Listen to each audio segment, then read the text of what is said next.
अस्सलाम वालेकुम, welcome to today's lecture. आपने कभी सोचा है कि अगर लिजर्ड की दुम कट जाए तो वो दोबारा आहिस्ता आहिस्ता रिपेयर हो जाती है, दोबारा आ जाती है। तो अगर हमारी फिंगर कट जाती है तो वो दोबारा क्यों नहीं आती?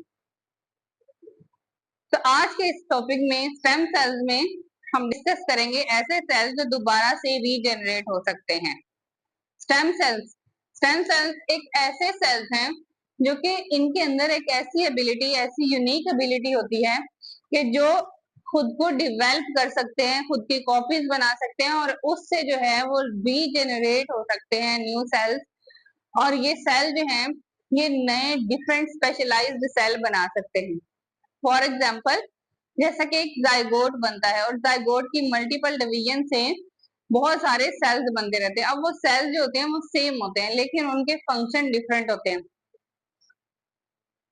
इनकी क्लासिफिकेशन क्या है? क्लासिफिकेशन की बेस पे इनको डिफरेंट टाइप्स में डिवाइड किया गया। क्लासिफिकेशन इनकी ये है कि टोटिपोटेंट सेल्स, ये ऐसे सेल्स होते हैं जो अपने आप को 100% डिवेल्प कर सकते हैं, 100% डिफरेंट पॉसिबल टाइप्स में डिवाइड कर सकते हैं, जैसा कि जाइगोट। जाइगोट एक ऐसा सेल है जिसमें पूरी बॉडी के सेल मौजूद होते हैं और पूरी बॉडी उनसे बन जाती है। हमारे पास है प्लोरीपोटेंट सेल, इनके पास 90% एबिलिटी होती है। ये जो है तकरीबन सब में डिवाइड हो सकते हैं, जैसा कि एम्ब्रियो। एम्ब्रियो के पास 90% एबिलिटी होती है कि वो खुद को कन्वर्ट कर सकते हैं, खुद को डिफरेंशिएट एंड डिफरेंशिएट सेल को डिफरेंशिएट कर सकते हैं या स्पेशलाइज सेल बना सकते हैं, जैसे कि अर्ली एम्ब्रियो। मल्टीपोटेंट सेल ये जो है ये स्पेसिफिक होते हैं, कुछ सेल्स जो हैं वो इनसे बनते हैं, जैसे कि आरबीसी, व्हाइट ब्लड सेल्स या प्लेटलेट्स वगैरह। ये सेल जो है ये रीजनरेट होते हैं। ओलिगोपोटेंट, इनके पास बहुत कम एबिलिटी होती है, बहुत फ्यू से सेल होते हैं जो कि रीजनरेट हो सकते हैं, जैसा कि लिम्फोइड या माइलॉइड सेल्स। यूनिपोटेंट, इनके पास एबिलिटी होती है कि ये खुद को दोबारा से रीजनरेट कर सकते हैं, खुद की मल्टीप्लीकेशन को बढ़ा सकते हैं, खुद को रिपेयर कर सकते हैं, जैसे हमारे मसल सेल्स हैं तो वो खुद ही क्या कर जाते हैं, डिवाइड कर जाते हैं और नए सेल्स बनाते हैं। तो ये कौन से सेल होते हैं? Unipotent cell. ये हमारे पास डिफरेंट टाइप्स ऑफ सेल्स हैं जिनके पास कैटेगरीज के हिसाब से एबिलिटी होती है। कुछ 100% अपने आप को रीजनरेट कर सकते हैं, कुछ 90% और कुछ 2 सेल्स होते हैं जो कि खुद को रीजनरेट कर सकते हैं और खुद कुछ जो है वो इटसेल्फ रीजनरेशन करते हैं। नेक्स्ट हमारे पास आते हैं इनके यूजेस क्या हैं। तो जो स्टेम सेल्स होते हैं वो कहाँ कहाँ यूज होते हैं? वो रीजनरेटिव मेडिसिन में यूटिलाइज होते हैं, जैसा कि कुछ स्पेशलाइज्ड सेल होते हैं जो खुद को रीजनरेट करते हैं और कुछ डैमेज और लॉस सेल को दोबारा से रिपेयर कर देते हैं। जैसा कि अगर हमारे बॉडी में कुछ इंजरी हो जाती है, स्पाइनल इंजरी हो जाती है या कुछ इंजरी हो जाती है, तो वहां के जो डैमेज सेल है उनको क्या किया जाता है? उनको रिप्लेस कर दिया जाता है न्यू सेल से। बिल्कुल इसी तरह अगर कोई पर्सन जो है वो ब्लाइंड है, ठीक है, तो वो उसकी दोबारा से नजर आ जाती है या दोबारा से उसको क्या कर दिया जाता है? देखने के काबिल बना दिया जाता है। तो वो किस तरह से पॉसिबल है? वो स्टेम सेल की वजह से पॉसिबल है। बिल्कुल ऐसे एक पैरालाइज्ड शख्स है, उसको चलने के काबिल बना दिया जाता है, वो किस तरह से पॉसिबल है? वो भी स्टेम सेल की वजह से पॉसिबल है। So drug testing and development, बहुत सारे टेस्टिंग के लिए, डेवलपमेंट के लिए सेल जो है वो लिए जाते हैं। पेशेंट की स्किन सेल लिया जाता है और उसको जो है वो लैब में रीजनरेट, रीप्रोग्राम कर दिया जाता है और उससे डिफरेंट डिजीजेस जो हैं वो मैनेज कर ली जाती हैं, डिजीजेस को क्योर कर लिया जाता है। पर्सनलाइज मेडिसिन, कुछ पेशेंट्स ओन सेल, जैसे कि मैंने अभी आपको बताया, स्किन सेल जो है पेशेंट के अपने ही स्किन सेल लिए जाते हैं। अब यहाँ पे पहले होता क्या था कि एम्ब्रियो को डैमेज करके फिर उसके सेल जो है वो लिए जाते थे। इससे होता क्या था कि पूरे का पूरा एम्ब्रियो डैमेज हो जाता था और इससे एथिकल इश्यूज बहुत ज्यादा आते थे। एथिकल इश्यूज से मुराद ये कि कुछ मजहब में ये माना जाता था कि ये एक पूरे इंसान का कत्ल है, एम्ब्रियो को डैमेज करना पूरे इंसान का कत्ल है। तो साइंटिस्ट ने क्या किया? साइंटिस्ट ने रिसर्च की और रिसर्च से आगे हमारे पास ये निकला कि जो पेशेंट के स्किन सेल्स हैं उन्हीं को लेके, पेशेंट के सेल्स को ही लेके उनको क्या कराया जाए? रीप्रोग्राम कराया जाए और उसी से ही डिजीज को क्योर करवाया जाए। इससे इम्यून रिजेक्शन रिस्क जो है वो बहुत कम हो गए, क्योंकि पेशेंट का अपने ही सेल से जो है वो नई सेल रीप्रोग्राम किए, तो इससे एक तो डिजीज क्योर होने लग गई, मेडिसिन जो है वो पर्सनलाइज्ड मेडिसिन बनने लग गई, और दूसरा ये कि रिजेक्शन के चांसेस कम हो गए।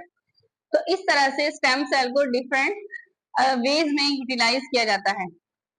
ये हमारे पास स्टेम सेल की डायग्राम है। जैसा कि आपने देखा कि एक स्टेम सेल डिफरेंट कैटेगरीज में, डिफरेंट टाइप्स में डिवाइड हो सकता है, जैसा कि लीवर सेल्स में, ब्लड सेल्स में, जैसे हमने टोटिपोटेंट, प्लोरिपोटेंट, मल्टीपोटेंट सेल्स पढ़े, मसल सेल्स में, यहाँ पे नर्व सेल्स में। स्टेम सेल के अंदर ही एबिलिटी है कि डिफरेंट टाइप्स ऑफ सेल में डिवाइड हो सके या कन्वर्ट हो सके।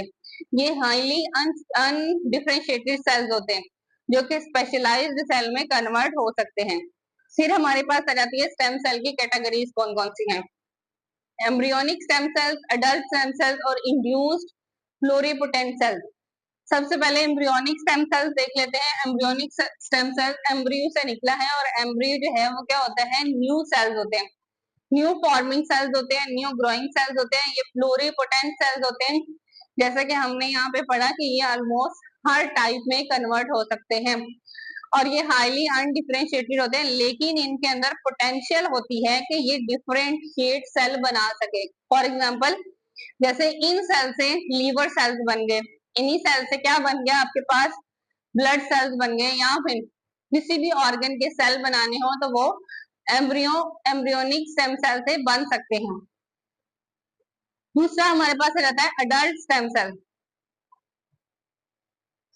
एम्ब्रियोनिक स्टेम सेल्स में एथिकल इश्यूज काफी ज्यादा होते हैं, मींस ये कंट्रोवर्सीज काफी ज्यादा है। क्यों है? क्योंकि ये जो है ये सेल एम्ब्रियो को डैमेज करके बनाए जाते हैं, एम्ब्रियो को डैमेज करना पड़ता है, एम्ब्रियो से डैमेज हो सकता है, तो इस वजह से इसके एथिकल इश्यूज ज्यादा है।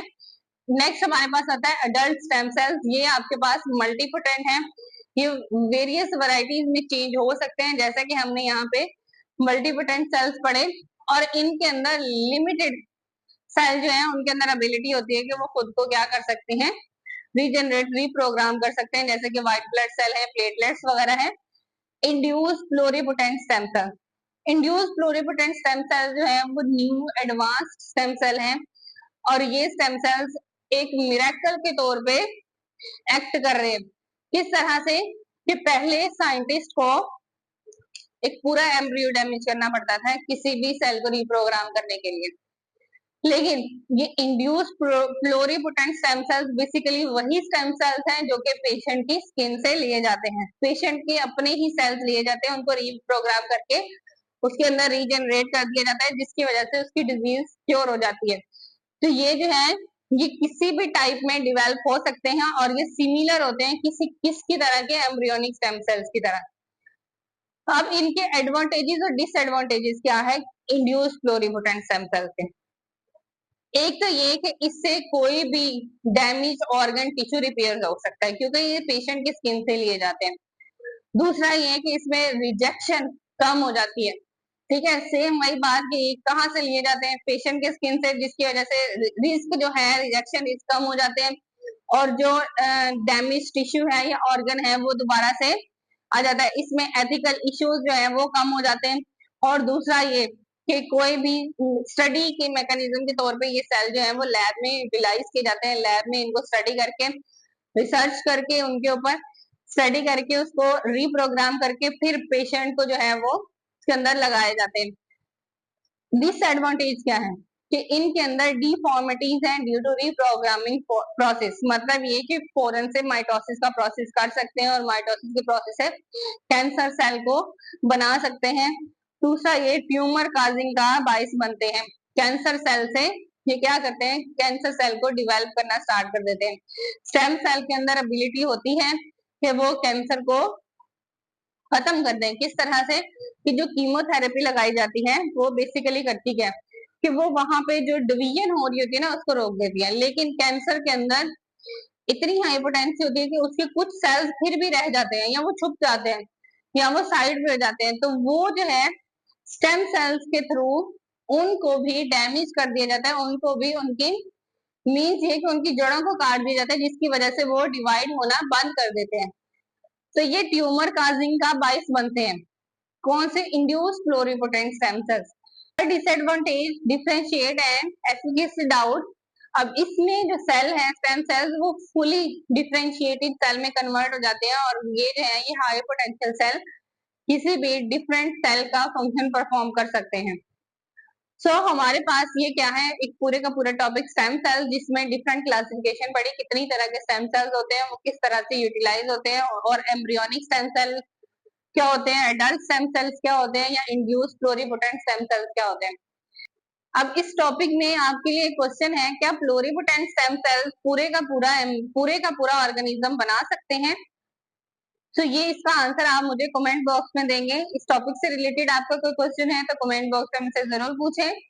चैनल को सब्सक्राइब करें, वीडियो को लाइक एंड शेयर करें। See you soon in the next video. अल्लाह हाफिज।